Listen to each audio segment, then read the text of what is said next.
Article 240 और article 239 के तहत लक्षद्वीप के लेफ्टिनेंट गवर्नर ने बहुत कुछ कानून वहाँ पर पास किए और जिसकी वजह से कांग्रेस और वाम दल और देश के मुस्लिम नेता बड़े परेशान हो गए। केरला हाई कोर्ट में कांग्रेस के केरला के मुस्लिम नेता नौशाद ने एक पिटीशन भी डाली। हालांकि उनको रिलीफ न मिलते हुए, तुरंत स्टे न करते हुए, उस मामले में केरला ने केंद्र सरकार को नोटिस कर दिया है और लक्षद्वीप के गवर्नर को नोटिस कर दिया है।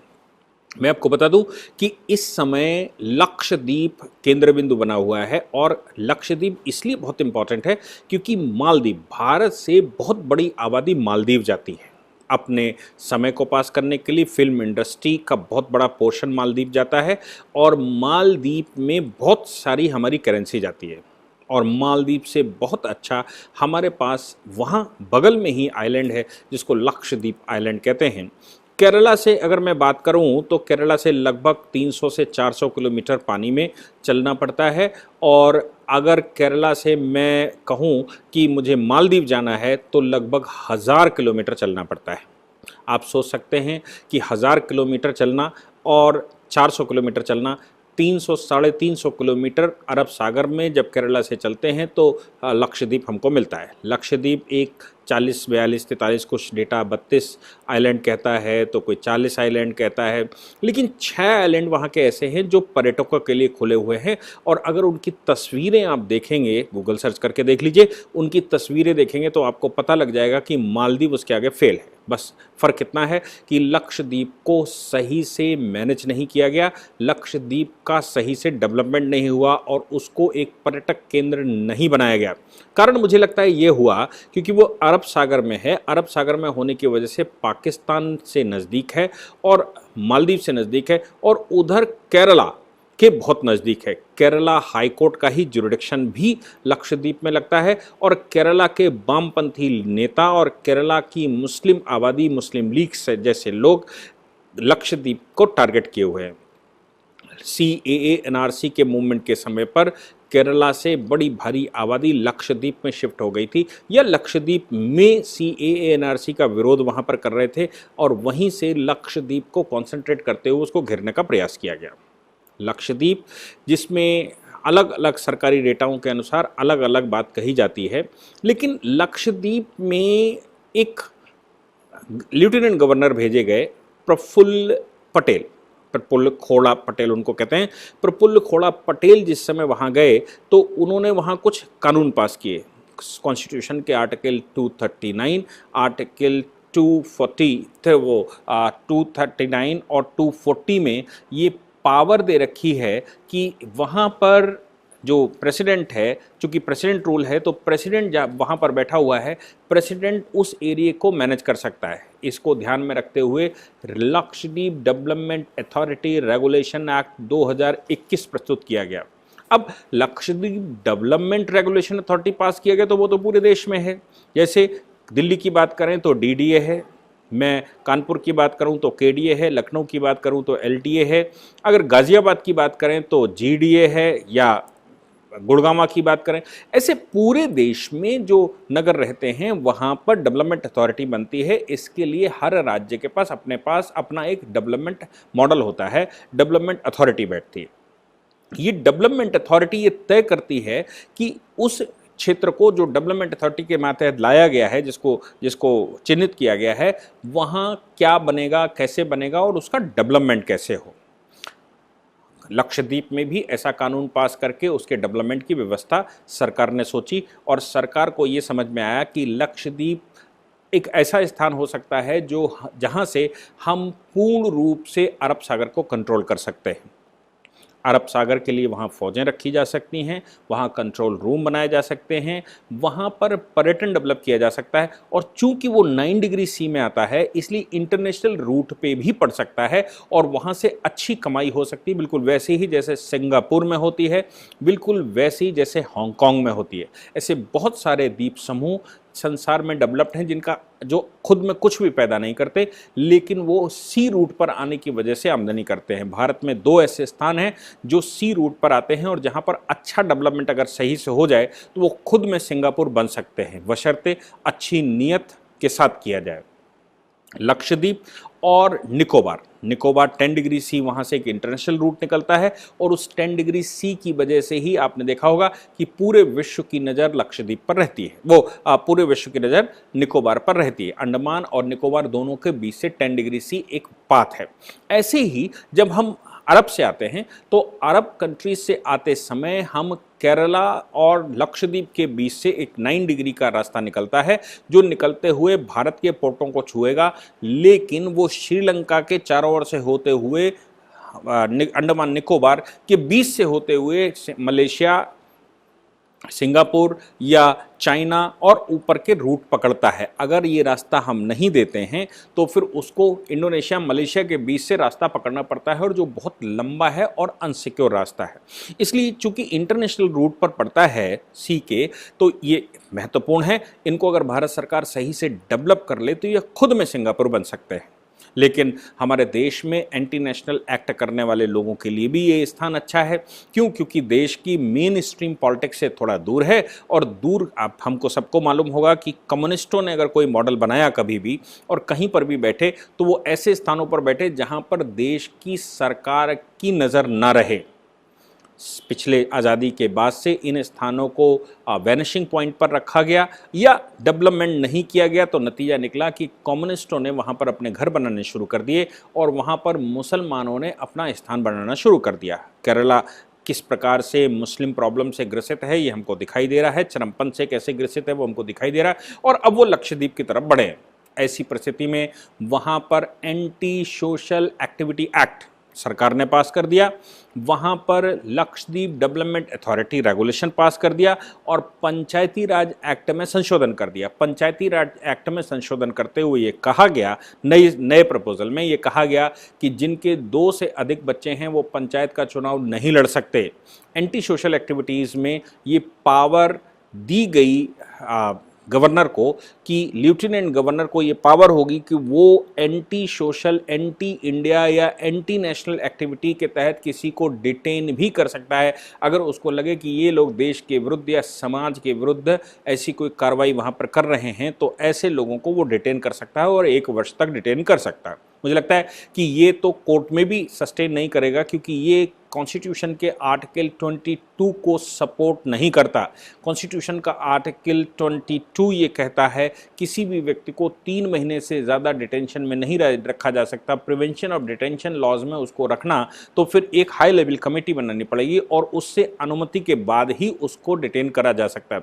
हालांकि ये गवर्नर ने अपने यहाँ पास किया और उन्होंने कहा कि हम 1 साल तक डिटेन करने की पावर रखते हैं जो एंटी नेशनल एक्टिविटीज़ में इन्वॉल्व वहाँ पर पाया जाएगा। मुझे लगता है वो इसलिए और क्योंकि मेन स्ट्रीम से वो आइलैंड दूर है और वो पूरे आइलैंड हैं, इतने खूबसूरत आइलैंड हैं कि आप सोच सकते हैं वहाँ सबसे बड़ा आइलैंड का 4.5 स्क्वायर किलोमीटर का है, 4.5 स्क्वायर किलोमीटर का आइलैंड, और समुद्र तल से उसकी ऊंचाई मैक्सिमम ऊंचाई 10 फीट।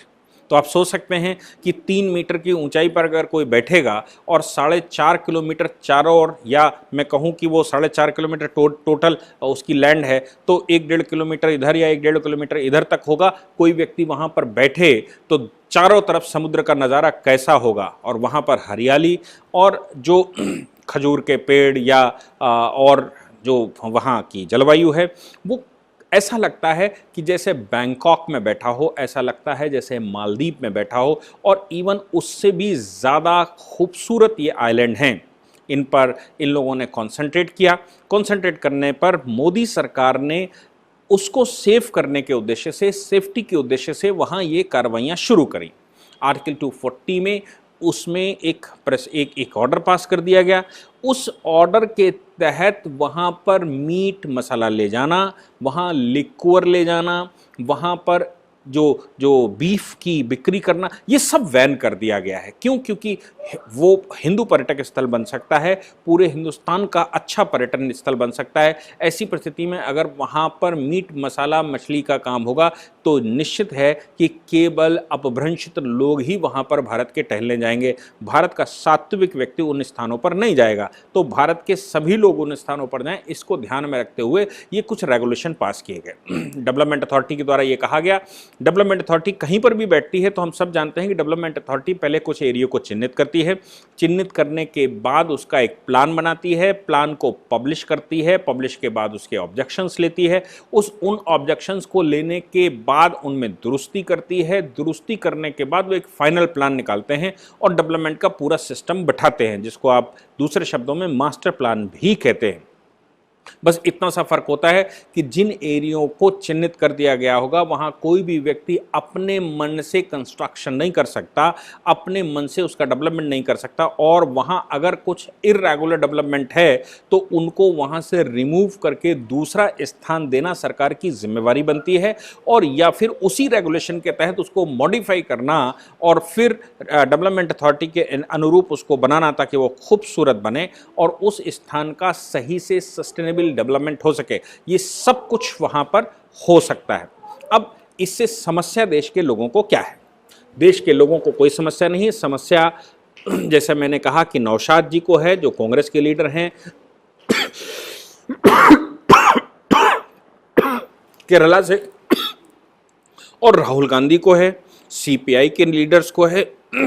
सीपीआई ने तो बाकायदा वहां आंदोलन शुरू कर दिए, और भारत के तथाकथित जो newspaper, the wire, the Quint, the print, NDTV, इन्होंने इस पर रोना शुरू कर दिया है और ये बताना शुरू कर दिया है कि मोदी जी वहाँ कल्चरल डिस्ट्रॉयमेंट कर रहे हैं। क्या कल्चरल डिस्ट्रॉयमेंट कर रहे हैं? उन्होंने कहा है जिनके 2 बच्चे से ज़्यादा बच्चे होंगे उनको वहाँ रिप्रेजेंटेशन का अवसर नहीं मिलेगा, जो पूरे देश में मुझे लगता है लागू होना चाहिए। लेकिन जहाँ से लागू किया जाए, सरकार एक एक्सपेरिमेंट कर रही होगी, जहाँ से लागू किया जाए वहाँ से ठीक है। अगर वहाँ से लागू करने के बाद कोर्ट में केस आता है और कोर्ट में वो सस्टेन कर जाता है, यानी कि जो डेवलपमेंट प्लान बनाया है वो सस्टेन कर जाता है, तो फिर उसको दूसरे केंद्र शासित प्रदेशों में, बड़े प्रदेशों में लागू किया जा सकता है और भविष्य में पूरे देश में लागू किया जा सकता है। नहीं तो पूरे देश में लागू कर दे, अफरा तफरी मच जाए एक साथ, और अफरा तफरी मचने के बाद कोर्ट में केसेस होने लगे, रोड पे प्रदर्शन होने लगे, तो फिर सरकार के लिए एक बाधा पैदा होती है। हालांकि सरकारें सब बाधाओं से निपट लेती हैं, लेकिन जो देश के डेवलपमेंट प्लान होते हैं उन डेवलपमेंट प्लान्स में ये बाधा पैदा होती है और देश का डेवलपमेंट रुक जाता है। भले ही थ्योरेटिकली या आइडियोलॉजिकली हम पॉलिसी को इंप्लीमेंट करवा लें, जैसे हमने CAA लेकर आए तो पॉलिटिकली वो ठीक था, इंप्लीमेंट उसको सही से करना था, लेकिन देश में लोगों ने अफरा तफरी मचा दी और जिसकी वजह से सरकारें निपटने के लिए सक्षम हैं। आपको याद होगा कि उत्तर प्रदेश सरकार ने कैसे उसको निपटा था। सरकारें निपटने के लिए तैयार हैं, लेकिन उनको डिस्टर्बेंस पैदा लोग करते हैं और डेवलपमेंट देश का रुक जाता है, लोगों के खाना पानी रुक जाता है, लोगों की व्यवस्थाएं भंग होने लगती हैं जब रोडें घेर कर लोग बैठ जाते हैं। ऐसी परिस्थिति में मोदी सरकार, मुझे लगता है कि जो इनिशिएट करना चाहती है उसने लक्षद्वीप से इनिशिएट किया और लक्षद्वीप से इनिशिएट करते हुए उसको बताना शुरू किया। अब राहुल गांधी का कहना यह है कि उस क्षेत्र में सरकार जो कर रही है यूनियन टेरिटरी के अंदर वो ठीक नहीं है और वहाँ के लोगों को समस्या होने वाली है। वहाँ वो डेमोक्रेसी को ख़त्म कर रही है, भारत की सस्टेनेबिलिटी को ख़त्म कर रही है, भारत में बच्चे कितने पैदा हों इस पर वो वैन लगा रही है, वहाँ पर बीफ नहीं खाया जाएगा इस ऐसा करके उसका हिंदूकरण कर रही है या उसका भगवाकरण कर रही है। ऐसे बहुत सारे आरोप लगाने वाले लोग अब पिछले 3-4 दिन से, जिस दिन से वो ऑर्डर आया तब से चिल्ला रहे हैं। यहाँ तक कि जैसे मैंने कहा कि मिस्टर नौशाद ने उसको केरला हाई कोर्ट में चैलेंज किया। आज केरला हाई कोर्ट ने सरकार को नोटिस किया, लेकिन इनकी प्ली ये थी कि फिलहाल इन डेवलपमेंट प्रोग्राम्स को जो anti social activity, prevention of anti social activity act पास कर दिया या बीफ बैन कर दिया या पंचायती राज एक्ट में संशोधन कर दिया या लक्षद्वीप डेवलपमेंट अथॉरिटी बना दी, इनको स्टे कर दिया जाए ताकि उस प्रदेश में ये अपने मन से जो ऊधम मचाना चाहते हैं, जितना ये वहाँ डिस्टर्बेंस करना चाहते हैं, उतना डिस्टर्बेंस ये कर सकें और वहाँ कॉन्सेंट्रेट करके मेनलैंड की तरफ गड़बड़ी कर सकें। पहले हमने केरला पर ध्यान नहीं दिया, नतीजा निकला कि वहाँ बहुत बड़ी समस्या है। अब बात आती है कि आखिर लक्षद्वीप का कोई और भी महत्व है क्या? मैं आपको बता दूं, ट्रावनकोर एक स्वतंत्र राज्य हुआ करता था आजादी के समय पर। ट्रावनकोर के राजा के साथ माउंटबेटन का उस समय विवाद हुआ। ट्रावनकोर मैं इसलिए कह रहा हूं कि केरला का बहुत बड़ा हिस्सा ट्रावनकोर प्रिंसली स्टेट में होता था और लक्षद्वीप का ये हिस्सा भी वैसे ही गवर्न होता था। और यहाँ की इंपॉर्टेंस ये थी कि माउंटबेटन का नेहरू के साथ एक कम्युनिकेशन अपने को मिला। माउंटबेटन का नेहरू के साथ कम्युनिकेशन से मतलब है कि माउंटबेटन ने अपने प्राइम मिनिस्टर को लिखा कि वो नेहरू से किस बात से सहमत हैं।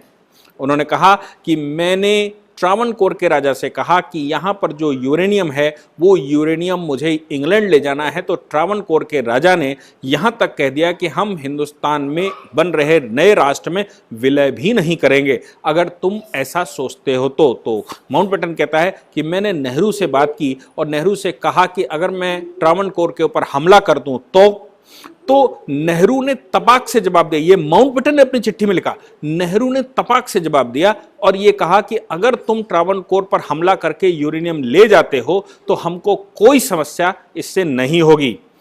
मैं सोचता हूं कि क्यों ना ट्रावनकोर के ऊपर हमला कर दिया जाए और ट्रावनकोर को जीत लिया जाए भारत सरकार के द्वारा।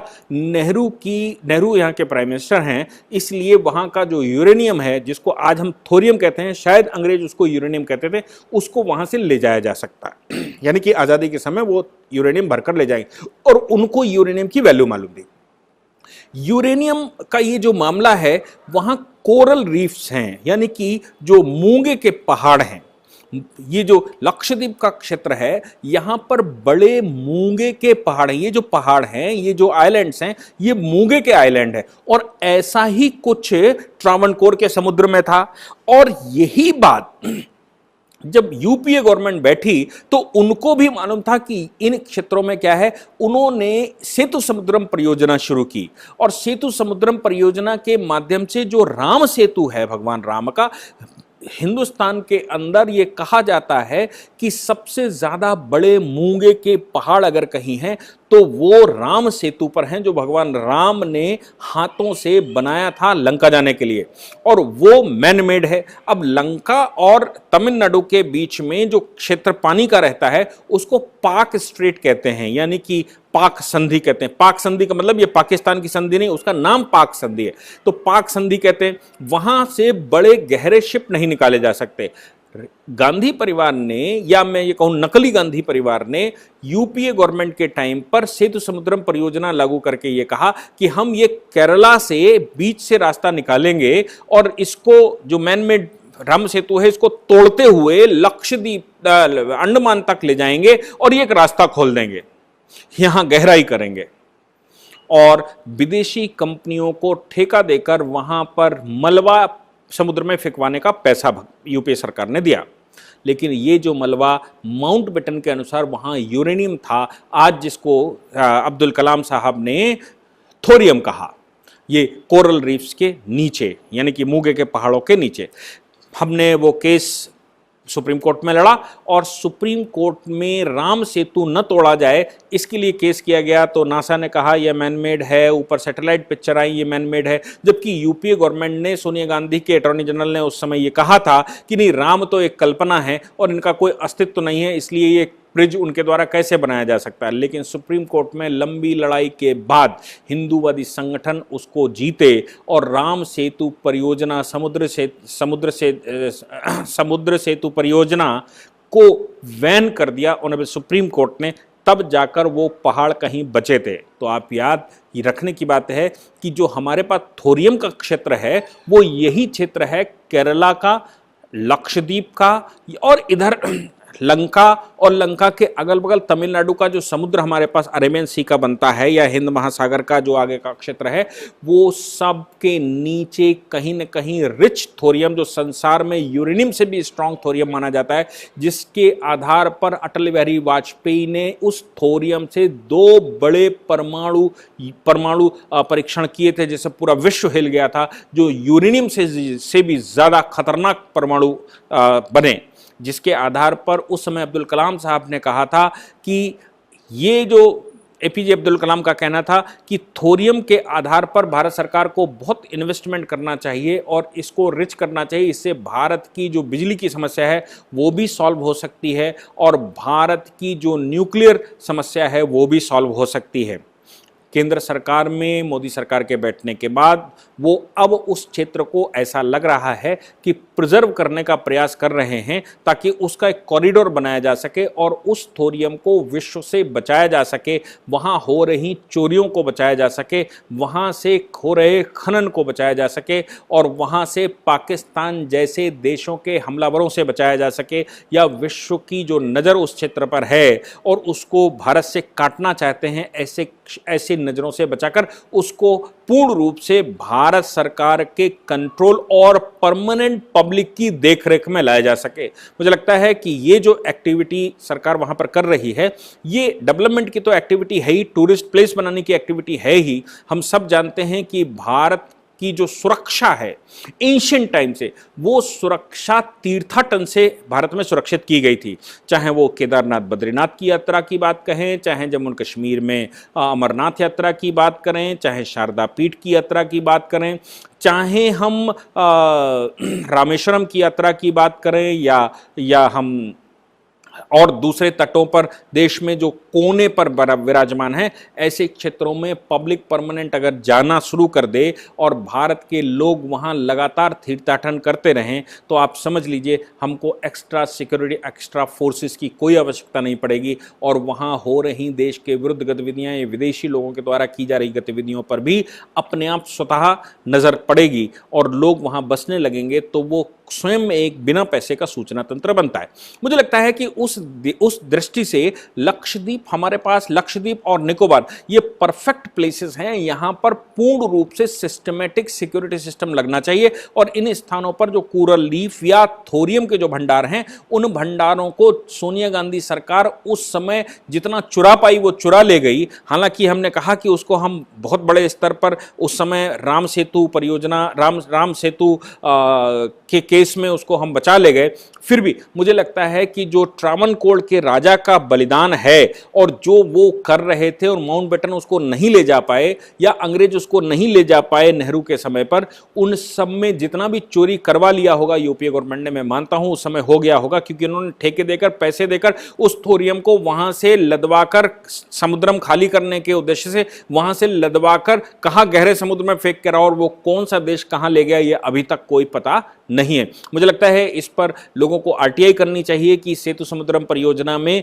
आपने कितना मलबा वहां से उठवाया, कितना पैसा खर्च किया, कितना माल निकला, कहां गया, कौन सी कंपनियां थी, इस पर एक रिसर्च देश के लोगों को करना चाहिए। इसलिए मैं विषय इसको और दे रहा हूं, लेकिन यहां पर यह ध्यान रखने की बिल्कुल आवश्यकता है कि इन क्षेत्रों पर मोदी सरकार जिस प्रकार कॉन्सेंट्रेट कर रही है वो आंतरिक सुरक्षा के लिए भी इंपॉर्टेंट है और वो बाहरी सुरक्षा के लिए भी इंपॉर्टेंट है और वो पर्यटन और तीर्थाटन के लिए भी इंपॉर्टेंट है। इसलिए इस विषय पर मुझे लगता है कि राहुल गांधी जो कहने की कोशिश कर रहे हैं या कम्युनिस्ट जिस प्रकार से कहने की कोशिश कर रहे हैं, ये देश के विरोधी मानसिकता के लोग हैं। और अगर ये कह रहे हैं तो एक बात तो पक्की है कि इनका कोई ना कोई हित या स्वार्थ निहित है और सरकार जो कर रही है वो ठीक ही कर रही है। केरला हाईकोर्ट ने इनको स्टे नहीं दिया, इसलिए उनको साधुवाद, लेकिन वो पूरे केस को सुनेंगे तो हैं, इसलिए उन्होंने सरकार को नोटिस किया और पूछा कि आखिर आप वहां क्या करना चाहते हैं। मुझे लगा कि ये विषय एक बहुत इंपॉर्टेंट सिक्योरिटी की दृष्टि से विषय है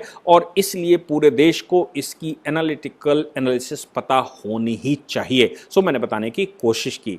बहुत बहुत धन्यवाद कि आपने इसको सुना।